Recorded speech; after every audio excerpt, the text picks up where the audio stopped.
आप प्रतिदिन कुछ ना कुछ नया विचार, नई उमंग, नई तरंग अपने अंदर लेकर के आते हो। उसी क्रम में जो ये संस्कृत के काव्य बने हुए हैं, इन्हीं भावों के माध्यम से, इन्हीं के अंदर छिपे हुए अर्थों के माध्यम से कुछ नया भाव आज भी लेने की कोशिश करते हैं। काव्य नंबर 35 है।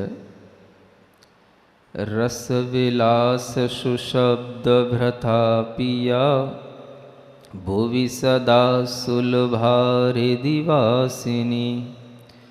तदनपेक्षतयाखिल सौख्यदा, किमु भवेत् कविता वनिता नसा। यहाँ पर काव्य रचना करने से पहले कवि के अंदर कई तरह के विचार आते हैं, और उन विचारों में यह भी आता है कि जब कोई काव्य रचना की जाती है तो वह सोचता है कि इस काव्य में तरह तरह के रस, तरह तरह के अलंकार भर दिए जाएं, क्योंकि वही बड़ा कवि कहलाता है जिसने उसमें तरह तरह के रस और अलंकार भर दिए हों। फिर भी कुछ कवि ऐसे भी होते हैं जो पूर्व के कवियों के अनुसार ही चलें, कोई ज़रूरी नहीं। उसी लीक पर चलें, कोई ज़रूरी नहीं। वो अपनी राह अलग बनाते हैं, और अलग बनाने के लिए थोड़ा सा हिम्मत की ज़रूरत होती है। अलग बनाने के लिए राह को, उस राह पर अलग से चलने के लिए पुरुषार्थ भी ज़रूरी होता है, और उसके साथ साथ भीतर विश्वास और हिम्मत भी ज़रूरी होती है। आपने जब तक अनेक तरह की कविताएं सुनी हैं, तब तक आपके लिए यही लगता है कि कोई भी कविता होती है तो उसमें अनेक तरह के छंदों के माध्यम से, अनेक तरह के रस और अलंकारों के माध्यम से ही उसमें कुछ मधुरता आती है। लेकिन ऐसा ज़रूरी नहीं है। आचार्य महाराज का कहना होता है कि साहित्य वह होता है जिसमें सबका हित छुपा हो। सहित साहित्य। हित का भाव पहले हमें प्रेषित करना है। दुनिया में जितने भी कवि हैं, काव्य हैं, साहित्य हैं, सब कवियों की एक पहली आदत ये रही है कि इसमें अच्छे अच्छे रस, अच्छे अच्छे अलंकार पहले देना। और ये लाइन थोड़ी सी चेंज की अपने गुरु महाराज ने, उनके भी गुरु महाराज ने, और उसी परंपरा में आपके सामने उसी चेंजता के साथ में कुछ थोड़ा सा भाव आपको बता रहा हूँ कि अनेक काव्य प्रसिद्ध हैं, कविताओं के रूप में अनेक चीज़ें प्रसिद्ध होती हैं, लेकिन आचार्य महाराज ने एक मूक माटी महाकाव्य लिखा जिसमें कोई छंद नहीं है। समझ में आ रहा है? कोई जिसमें रस नहीं है, कोई अलंकारिकता नहीं है, लेकिन फिर भी आज वह मूक माटी भारतीय दर्शन की एक बहुत ही अनुपम कृति बनी हुई है। क्यों बनी है? पहला भाव ये होना चाहिए कि हित सबका हो। हम कुछ कहना चाह रहे हैं और उसमें अनेक तरह के श्रृंगार रस, वीर रस, है ना, अनेक तरह के रस उसमें डाल दिए, अनेक तरह के अलंकार इतने भर दिए कि देखने वाला बस काव्य को पढ़े सिर धुने। पहले सिर धुनने का मतलब जानता? हाँ, हर पंडित की एक आदत ये होती है कि उसकी पंडिताई की परीक्षा तब होती है जब उसके कोई काव्य को पढ़े और पहले अपना सिर धुने। सही बता रहा हूँ आपको? सिर धुनने का मतलब, यार क्या लिखा है इसमें, क्या इसका अर्थ निकलेगा, तो समझना कि हाँ वो पंडित बहुत बड़ा था जिसने लिखा। समझ में आ रहा है? लिखने वाले को भी सबसे पहले यही भाव आता है। और जब भी कोई पुराने काव्य आप पढ़ोगे तो आपको पढ़ कर के भी पहले यही ज्ञान आएगा। उसके जब तक नीचे अर्थ ना हो, नीचे जब तक टीकाएं ना हो, तब तक आप किसी भी काव्य का कोई अर्थ सहजता में निकाल ही नहीं सकते। थोड़ा बहुत ज्ञान नहीं होने के कारण से कुछ भी अर्थ नहीं आना अलग बात होती है, लेकिन बिल्कुल भी अर्थ प्रतिभाषित नहीं होना, ऐसा कभी नहीं होता। आप देखोगे कि आचार्यों के द्वारा लिखे हुए जितने भी प्राचीन साहित्य हैं, उनमें जो प्राकृत साहित्य भी है, तो वह इसीलिए प्राकृत भाषा में लिखा जाता है कि उस प्राकृत की गाथा को, उस छंद को आप केवल एक दो बार पढ़ लो, बस अपने आप उसमें से आपको अर्थ सा निकलता दिखने लगेगा। भले ही आपने कभी व्याकरण ना पढ़ी हो, अर्थ लगाना नहीं आता हो, तो भी आप बस एक दो बार उसको पढ़ोगे, 4 बार पढ़ोगे, अपने आप आपको उसमें से अर्थ निकलेगा। इतनी सरलता से लिखी हुई चीज़ें होती हैं, ऐसे मधुर काव्य होते हैं, लेकिन संसारी जीवों को वो इसलिए अच्छे नहीं लगते क्योंकि उसमें कोई भी श्रृंगार का वर्णन नहीं, कोई भी वीर रस का वर्णन नहीं, कोई भी ऐसे अलंकारों का वर्णन नहीं जिसको पढ़ कर के हम अपना सिर धुनें। तो संसारी जीवों को वो चीज़ें अच्छी नहीं लगती। फिर भी उस काव्य की परंपरा को, कवि की परंपरा को थोड़ा सा अलग रूप में प्रवाहित करते हुए आचार्य ज्ञान सागर जी महाराज ने भी बहुत बड़े बड़े काव्य लिखे, आचार्य गुरुदेव ने भी बहुत बड़े बड़े काव्य लिखे, और उनमें ये मूक माटी महाकाव्य हिंदी के हैं, तो अन्य संस्कृत के भी काव्य उन्होंने लिखे।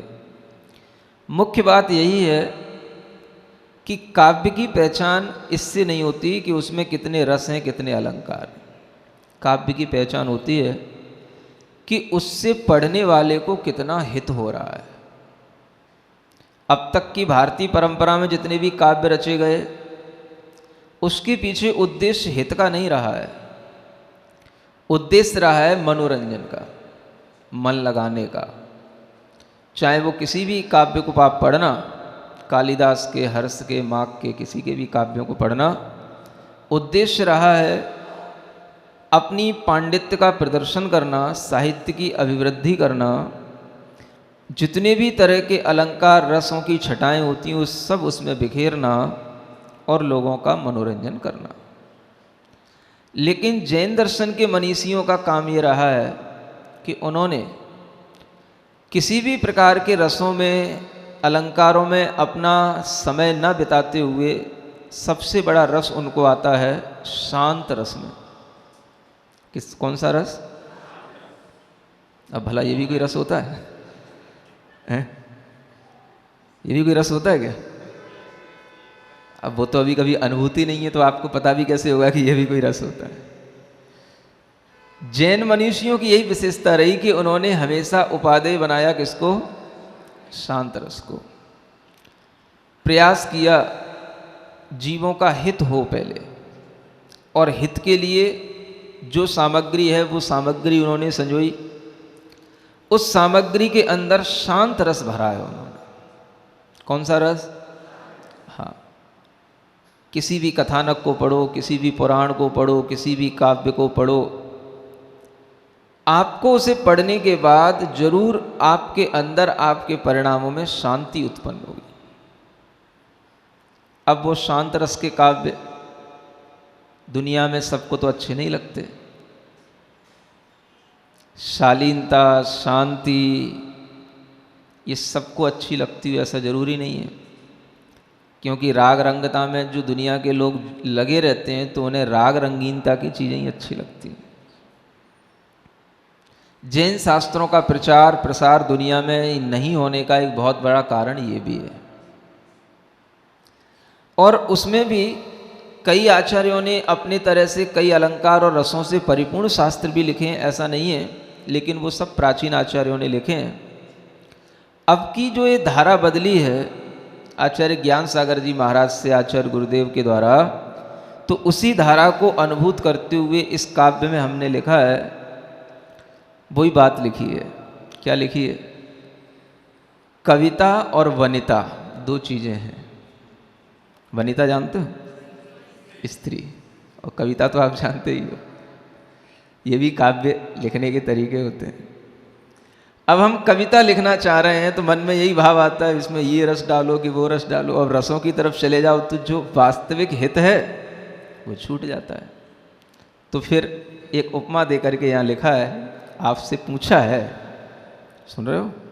जब से एक काव्य लिखा गया है श्रायसपथ, इसको लिखे हुए तो बहुत समय हो गया होगा, ध्यान भी नहीं कब लिखा गया था ये। उसके बाद में अगर पहली बार कभी हम इसको पढ़ा रहे हैं तो ये यहाँ पर आप ही दिल्ली वालों का ये सौभाग्य है कि आप ही इस काव्य को पढ़ रहे हो। और लिखने के बाद शायद हमने भी ना इसको पढ़ा होगा कभी, है?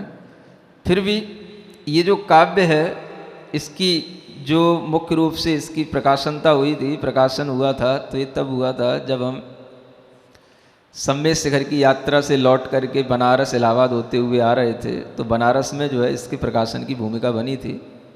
और उसी के बाद लगभग ये 2008 की बात होगी, उस चतुर्मास में ये प्रकाशित हुआ है। तो उसमें ये लिखा है कि रस विलास सुशब्द भृतापिया भुवि सदा सुलभा हृदि वासिनी। एक वनिता है और एक कविता है, दोनों एक ही जैसी बात है।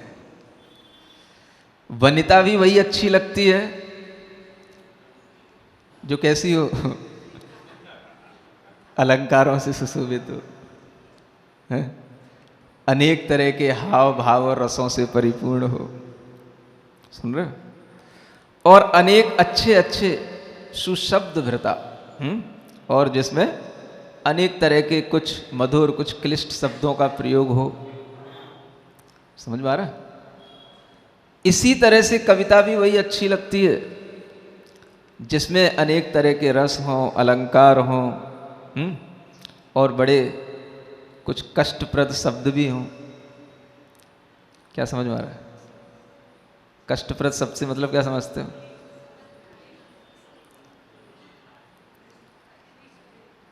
कभी कभी वनिताएं भी ऐसे शब्द बोलती हैं।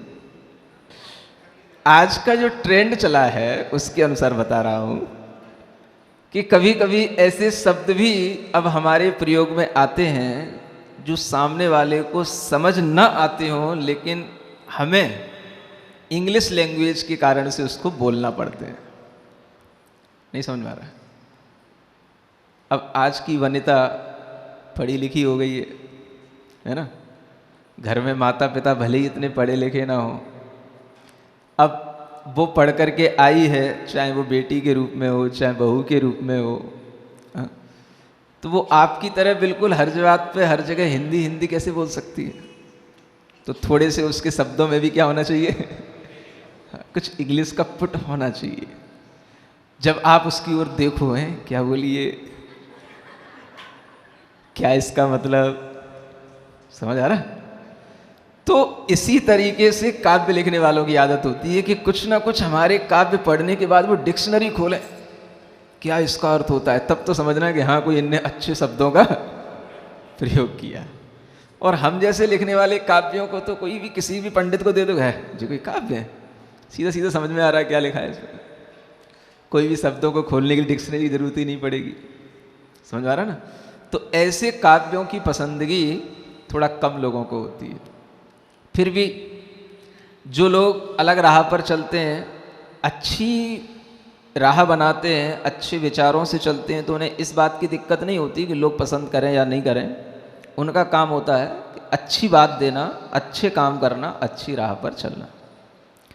और यही उद्देश्य को ध्यान में रखते हुए यहाँ पर आप लोगों से पूछा गया है, तद अनपेक्षतया खिल सौख्यदा किम भवेद वनिता कविता नसा।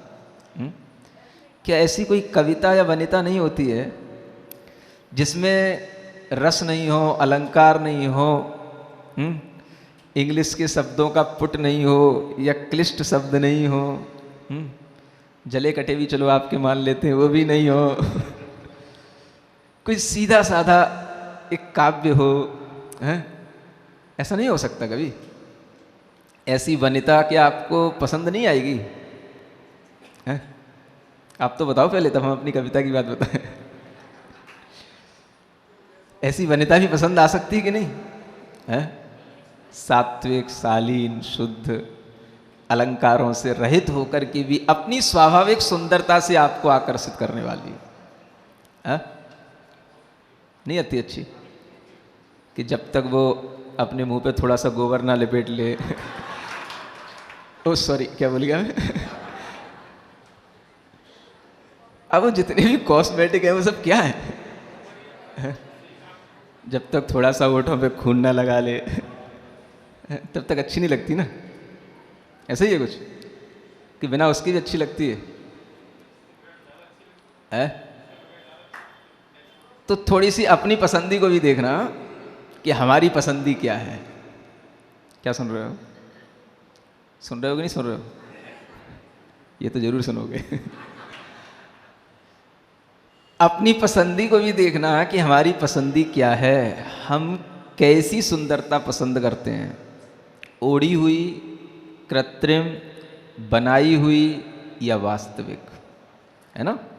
वास्तविक जो होगी वह भी सुंदर होती है, लेकिन वह हम पसंद कम करते हैं या उसको ऐसा लगता है कि हमको लोग पसंद कम करते हैं। समझ में आ रहा? इसी तरह की कुछ स्थिति कविता के साथ बन गई, काव्यों के साथ बन गई।